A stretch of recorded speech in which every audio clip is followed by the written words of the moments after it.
നമസ്കാരം. പുതിയ വീഡിയോയിലേക്ക് ഏവർക്കും സ്വാഗതം. ഷൈനിയുടെയും കുഞ്ഞുങ്ങളുടെയും ആത്മഹത്യ കഴിഞ്ഞ നാളുകളിലെ വേദനയോടുകൂടിയുള്ള വാർത്തയ്ക്ക് അവസാനമായോ? ഷൈനിക്കും മക്കൾക്കും നീതി ഇക്കാലത്തെങ്ങാനും കിട്ടുമോ?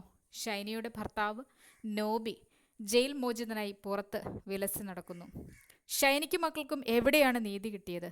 കഴിഞ്ഞ നാളുകളിലൊക്കെയും അനേകം ആളുകളുടെ സംസാരമായിരുന്നു ഷൈനിക്ക് മക്കൾക്ക് നീതി കിട്ടണം, മനസ്സിൻ്റെ പ്രതീക്ഷയായിരുന്നു. പക്ഷേ അതൊക്കെയും നിരസിക്കപ്പെട്ടിരിക്കുകയാണ്. ഷൈനിക്കും കുഞ്ഞുങ്ങൾക്കും നീതി നിഷേധിക്കപ്പെട്ടിരിക്കുന്ന ഒരവസ്ഥയാണ് കാണാൻ സാധിക്കുന്നത്.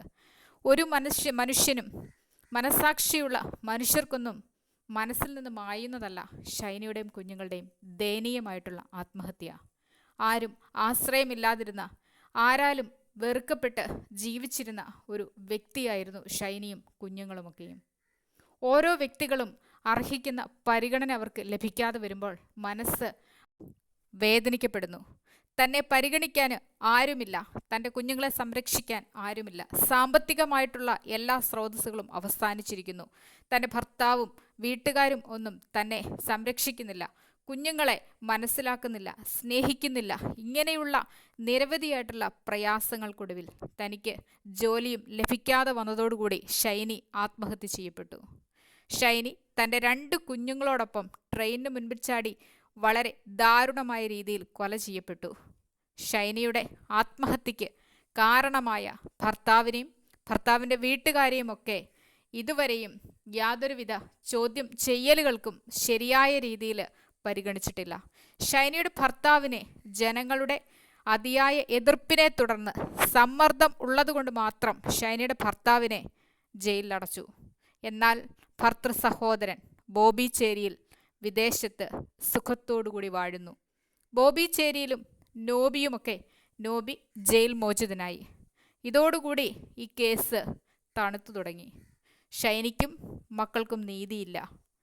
ജയിലിൽ നിന്നും മോചിതനായ നോബി ബോബി ചേരിയലിനോടൊപ്പം തന്നെ അടുത്ത തന്ത്രങ്ങൾ മെനഞ്ഞുകൊണ്ടിരിക്കുകയാണ്. രക്ഷപ്പെടാൻ, കേസിൽ നിന്ന് എന്നേക്കുമുള്ള മോചനത്തിന് വേണ്ടിയിട്ട് ശ്രമിച്ചുകൊണ്ടിരിക്കുന്നു. ഷൈനിയുടെ പിതാവിനും അനക്കമില്ല. അതുതന്നെയായിരുന്നു ജീവിച്ചിരുന്ന കാലങ്ങളിലും. ഷൈനിക്കും മക്കൾക്കും ഒരാശ്രയം എവിടെയുമില്ല. ഭർത്തൃവീട്ടിൽ നിന്നുമില്ല, സ്വന്തം വീട്ടിൽ നിന്നുമില്ല. സഹോദരങ്ങളാലൊക്കെ ഉപേക്ഷിക്കപ്പെട്ട് ഒരു അനാഥയെ പോലെ ജീവിച്ച വ്യക്തി. എന്നാൽ നിശ്ചയദാർഢ്യത്തോടുകൂടി ജീവിക്കണം എന്ന് ആഗ്രഹമുണ്ടായിരുന്ന, അതിയായ പ്രതീക്ഷകളുണ്ടായിരുന്ന ഒരു വ്യക്തിയായിരുന്നു ഷൈനി. ഷൈനിയുടെ പ്രതീക്ഷകളൊക്കെയും കുടുംബശ്രീ ലോണോടുകൂടി അവസാനിച്ചു.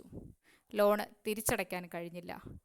ഇങ്ങനെയുള്ള നിരവധി പ്രയാസങ്ങൾക്കൊടുവിൽ ഈ ഭൂമിയിലെ ജീവിതം അവസാനിപ്പിച്ച് പോയ ഷൈനിക്കും കുഞ്ഞുങ്ങൾക്കും ഒരു മോൻ ബാക്കിയുണ്ട്.